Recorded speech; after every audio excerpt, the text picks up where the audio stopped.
Hello friends, welcome to SSC coaching centre. दोस्तों, आज आपके लिए लाभ हानि का बहुत ही धमाकेदार क्लास लेकर के आया हूं। बहुत ही धमाकेदार प्रश्नों को देखेंगे, प्रश्नों के दीवाने हो जाएंगे आप, क्योंकि इन्हीं प्रश्नों की तलाश है आपको एग्जाम के लिए। वही प्रश्न मैं लेकर के आ गया, तो पूरा वीडियो देखेंगे। चलिए स्टार्ट करते हैं। पहला प्रश्न है, एक व्यक्ति ने कुछ पेंसिल 1 रुपए में 5 के भाव से खरीदी और 1 रुपए में 3 के भाव से बेच दिया, उसका लाभ प्रतिशत ज्ञात करें। ठीक है, अब यहां पर मैं आपको एक चीज बताऊंगा, ध्यान रखना कि आपको जो करना है वो यहां पर लिख लेंगे कि रुपए के नीचे रुपए, वस्तु के नीचे वस्तु, रुपए के नीचे रुपए, वस्तु के नीचे वस्तु। पहला रुपया कितना है? 1 रुपया है, तो रुपए के नीचे रुपये लिख लो। वस्तु कितनी है 1 रुपये में? 5 वस्तु है, तो 5 लिख लिया। ठीक है, फिर बाद में कितना रुपया है? 1 रुपया है, तो 1 लिख लिया। और वस्तु कितनी है बाद में? 3 है, तो 3 लिख ली। ठीक है, अब क्या करेंगे? अंदर वाली संख्याओं का गुना, 5 एकम 5। ठीक है, माइनस कर देंगे बाहर वाली संख्याओं का गुना, तो 1 का गुना 3 से करूंगा 3। ठीक है, बट्टे में आता है बाहर वाली संख्याओं का गुना, मतलब 3, और गुने कितना? 100। बस प्रश्न में बचा ही क्या है? 5 में से 3 घटा देंगे, तो 5 में से 3 घटा देंगे 2, बट्टे में कितना? 3, गुने कितना? 100। क्लियर है? प्रश्न हो गया। आप तो 2 का गुना 100 से कर देंगे तो 200 हो जाएगा, बटे में कितना है? 3 है। 3 से कटा दो भाई, 3 छिक्के 18 कटेगा, 2 बचेगा 20। फिर से 3 छिक्के 18, 2 बचेगा, नहीं जाएगा दशमलव, फिर से 20 हो जाएगा। फिर से 3 छिक्के 18, फिर से 3 छिक्के 18, फिर से 3 छिक्के 18, यही चलेगा। ये 6 चलता रहेगा ना, तो ये 66 तो मेरा आ गया दशमलव से पहले। अब दशमलव का 6 चले हुआ, तो इसे क्या लिख सकते हैं? दशमलव 7 लिख के प्रश्नों को यहीं पर रोक देंगे आप। 66.7। ठीक है, 66.7। अब यहां पर बोलेंगे 66.7 कहीं पर नहीं है, 66.67 है। तो ये 6 चल रहा है ना, तो इसमें से एक 6 ले लो ये वाला, और बाद में 6 चल रहा है तो इसे 7 लिख दो, वही आंसर है। ठीक है, तो 66.67, एक ही ऑप्शन 66 वाला था। जब यहीं पर आपका आंसर आ गया तो आगे करने की कोई जरूरत ही नहीं पड़ती आपको। सी ऑप्शन आपका सही हो गया। पहले ही बोला था धमाकेदार क्लास लेकर के आया हूं, इन्हीं प्रश्नों की आपको जरूरत थी। आगे एक और क्वेश्चन देखेंगे, बहुत अच्छे से क्लियर हो जाएगा। ठीक है दोस्तों, अब देखेंगे अगला प्रश्न। अगला प्रश्न है, एक व्यक्ति ने कुछ पेंसिल 5 रुपए में 6 के भाव से खरीदी और 6 रुपए में 5 के भाव से बेच दिया, उसका लाभ प्रतिशत ज्ञात करें। मैंने क्या बताया था पहले प्रश्न में कि रुपए वस्तु, रुपए वस्तु, इस तरीके से लिखेंगे। रुपए के नीचे रुपए, कितने रुपए हैं भैया? 5 रुपए, तो 5 लिखेंगे। 5 रुपए में कितनी वस्तु है? 6, तो वस्तु के नीचे वस्तु। फिर रुपया कितना है? फिर है रुपया 6, और वस्तु कितनी है बाद में? 5। ठीक है, अंदर वाली संख्याओं का गुना, तो 6 6 36। ठीक है, माइनस कर देंगे बाहर वाली संख्याओं का गुना, 5 गुने 5 25। ठीक है, और बटे में क्या? बाहर वाली संख्याओं का गुना, मतलब 25, और गुने कितना? 100। ठीक है, अब 36 में से 25 घटा देंगे, कितना बचेगा भैया? 9 बचेगा, बटे में कितना आ जाएगा? 25 आ जाएगा। 36 में से 25 घटा देंगे, 9 नहीं बचेगा, 11 बचेगा। 11 बचेगा दोस्तों, 36 में से 25 घटेगा तो 11 बचेगा, और बटे में कितना? 25, गुने कितना? 100।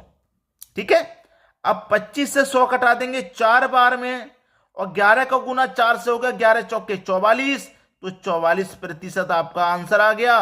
44, पहला ऑप्शन बिल्कुल सही। तो उसका लाभ प्रतिशत ज्ञात करेंगे, कितना हो जाएगा? 44% का हो जाएगा।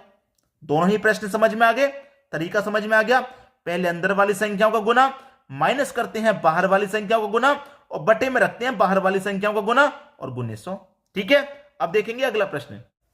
अगला प्रश्न है, 100 पेंसिल को बेचने पर एक दुकानदार को 20 पेंसिल के विक्रय मूल्य के बराबर लाभ होता है, तो प्रतिशत लाभ ज्ञात करें। देखिए दोस्तों, 2 तरह के प्रश्न होते हैं, एक तो विक्रय मूल्य के बराबर लाभ, एक होता है क्रय मूल्य के बराबर लाभ। ठीक है, तो दोनों ही मैं इस वीडियो में सिखाने वाला हूं। सबसे पहले पूछा गया आपसे, क्या पूछा गया है? आपसे पूछ रहा है कि विक्रय मूल्य के बराबर लाभ। ठीक है, यहां पर मैं लिख दूं विक्रय मूल्य के बराबर लाभ। कैसे निकालेंगे अभी क्लियर हो जाएगा। विक्रय मूल्य के बराबर लाभ की बात की है। ठीक है, आपके पास क्या है? 100 पेंसिल बेचेंगे आप।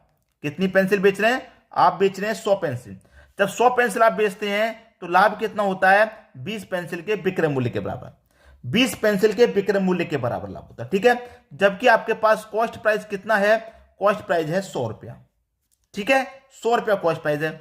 उसमें से क्या होता है? 20 पेंसिल के विक्रय मूल्य के बराबर लाभ होता है, तो मैं 20 पे घटा दूंगा, ठीक है। तो बचेगा मेरे पास कितना? 80।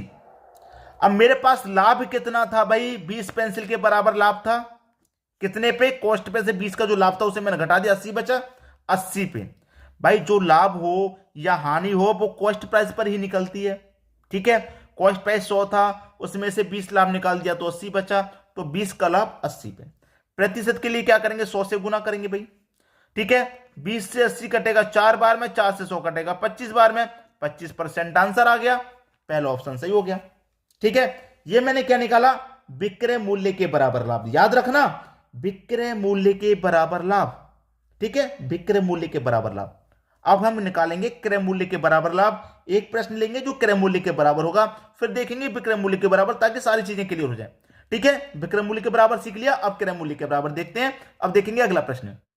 अगला प्रश्न है 33 मीटर कपड़े बेचकर एक व्यक्ति 11 मीटर कपड़े के क्रय मूल्य के बराबर लाभ कमाता है, तो उसका प्रतिशत लाभ ज्ञात करें। क्रय मूल्य के बराबर लाभ क्या दोस्तों? क्रय मूल्य के बराबर लाभ। विक्रय मूल्य के बराबर देख लिया ना, अब देखेंगे क्रय मूल्य के बराबर लाभ, ठीक है। आपके पास क्या है? 33 मीटर कपड़ा बेच रहा है। 33 मीटर कपड़ा बेच रहा है, तो कितना लाभ हो रहा है भैया उसे? 11 मीटर कपड़े के बराबर, ठीक है। बस प्रश्न खत्म। जब क्रय मूल्य की बात होगी तो इस 11 में इस 33 से डिवाइड दे दो, प्रतिशत के लिए इसी 100 गुना, खत्म हुआ प्रश्न भाई। प्रश्न खत्म। 11 त्रिक का 33, 3 से कटेगा 100 कितनी बार में? 33.33, इतने ही बार में कटेगा। बहुत अच्छे से मालूम है, पहला ऑप्शन सही हो गया। जब क्रय मूल्य की बात होगी सीधा इसमें इससे डिवाइड दे दिया, और जब विक्रय मूल्य आया था तो क्या सीखा था, और क्रय मूल्य आया तो क्या सीखा, दोनों को अलग अलग दिमाग में बैठा के रखना, ठीक है। अब देखेंगे अगला प्रश्न। अगला प्रश्न है एक कपड़ा व्यापारी 33 मीटर कपड़ा बेचकर 11 मीटर कपड़े के विक्रय मूल्य के बराबर लाभ कमाता है, तो प्रतिशत लाभ ज्ञात करें। विक्रय मूल्य के बराबर, विक्रय मूल्य के बराबर लाभ, बराबर लाभ, ठीक है। फिर से लेके आ गया मैं इसको ताकि आप भूल ना जाएं, ठीक है। विक्रय मूल्य क्या? 33 मीटर कपड़ा बेच रहा है, लाभ कितना? 11 मीटर के बराबर। अब क्या है भाई? विक्रय मूल्य है। जब क्रय मूल्य वाला प्रश्न मैंने अभी अभी देखा था, इसमें इससे डिवाइड करके 100 से गुना कर दिया था क्रय मूल्य के लिए।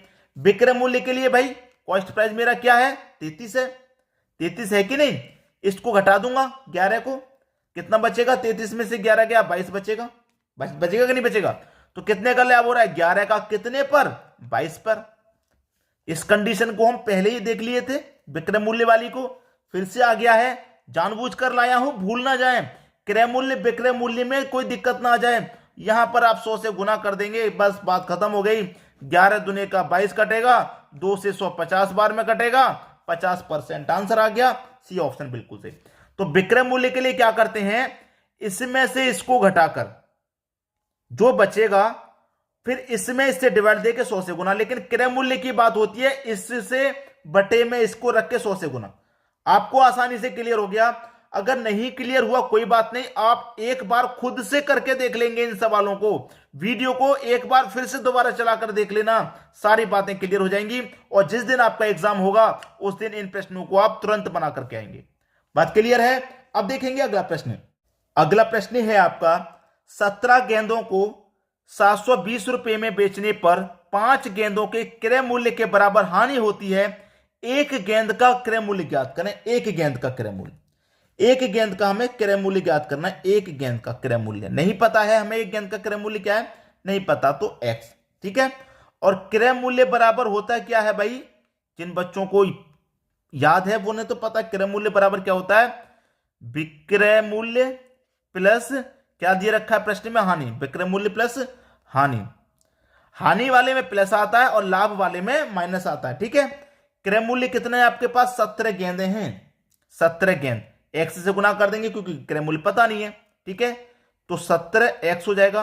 एक गेंद का x है तो 17 गेंद का कितना हो जाएगा, x गुने 17 बराबर विक्रय कितना है, 720 विक्रय है, 720 आपका विक्रय है, प्लस प्लस कितना है, 5 गेंदों के बराबर हानि, ठीक है, प्लस 5x, ठीक है, एक का है x तो 5 का कितना हो जाएगा, 5x।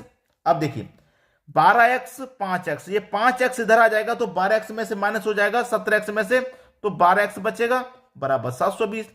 ये 5x इधर आके 17x में से कट गया तो 12x बचा आपका, x की वैल्यू हमें निकालनी है, तो 720 बटे में कितना आ जाएगा, ये 12, 12 छिंग 72 कटेगा, 1 है 0 60, तो x की वैल्यू कितनी आ गई 60, x की वैल्यू आ गई 60, तो एक गेंद का क्रय मूल्य कितना है भाई, एक गेंद का क्रय मूल्य 60 रुपए, सी ऑप्शन आपका सही हो गया, ठीक है।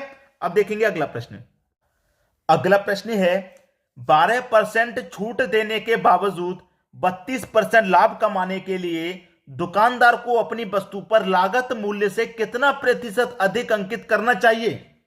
देखिए एक तो हो गया मेरा कॉस्ट प्राइस, एक हो गया मेरा मार्क प्राइस, मार्क प्राइस मतलब अंकित प्राइस, जो हम वस्तु पर कीमत अंकित करते हैं, जो वस्तु पर कीमत छपी हुई होती है उसको, ठीक है।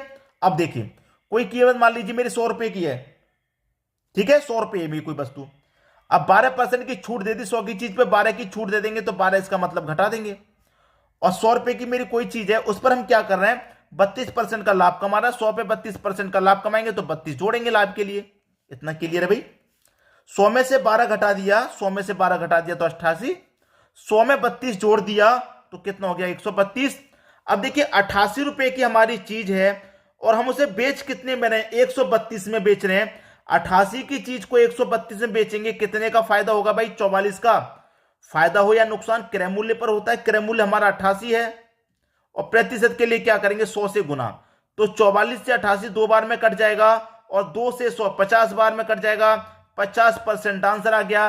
तो हमें अपनी वस्तु पर लागत मूल्य से कितना प्रतिशत अधिक अंकित करना होगा, 50% अधिक अंकित करना होगा, 50%, यानी बी ऑप्शन, प्रश्न का सही जवाब बी ऑप्शन आ गया। क्लियर हुई बात। अब देखेंगे अगला प्रश्न, अगला प्रश्न है 10% छूट देने के बाद 17% लाभ कमाने के लिए दुकानदार को अपनी वस्तु पर लागत मूल्य से कितना प्रतिशत अधिक अंकित मूल्य करना चाहिए, कितना अंकित करना चाहिए भाई। होमवर्क के लिए दे दूं प्रश्न, लाजवाब है, अभी अभी जो किया था बिल्कुल उसी पे आधारित है, कर लेंगे और वीडियो को शेयर जरूर करेंगे ताकि सभी बच्चों तक पहुंचाएं। बच्चों के एग्जाम आ गए, अब एग्जाम दूर नहीं है, बच्चों के एग्जाम है, अब शेयर करना बिल्कुल बंद मत करना, और होमवर्क वाले प्रश्न पर जरूर ध्यान देना। अगर 100 बच्चों ने वीडियो देखा तो 100 बच्चे अपना अपना कमेंट करके बताएं कि सर हमारा ये आया, गलत आया कोई बात नहीं, अगर चाहो तो मैं बता दूं इसका आंसर क्या है। चलिए 30% इसका सही जवाब है। इस प्रश्न का जो आंसर आएगा वो आएगा 30%। अब कितने बच्चे ऐसे हैं जिनका 30% आ रहा है, अगर 100 बच्चों ने वीडियो देखा पूरा तो 100 बच्चों का कमेंट आना चाहिए सर हमारा आया या फिर हमारा नहीं आया। नहीं आया तो आप मुझे बोलेंगे कि सर मेरा तो आ नहीं रहा, तो आप हमें करके बताइए। तो एग्जाम आपका चल रहा है तो मैं करके बताऊंगा कि नहीं बताऊंगा, नेक्स्ट वीडियो में जरूर बताऊंगा आपके एग्जाम को देखते हुए, लेकिन आप मुझे कमेंट करके बताइए तो सही आ रहा है या नहीं आ रहा आपसे। ठीक है, वीडियो देखने के लिए आपका बहुत बहुत धन्यवाद।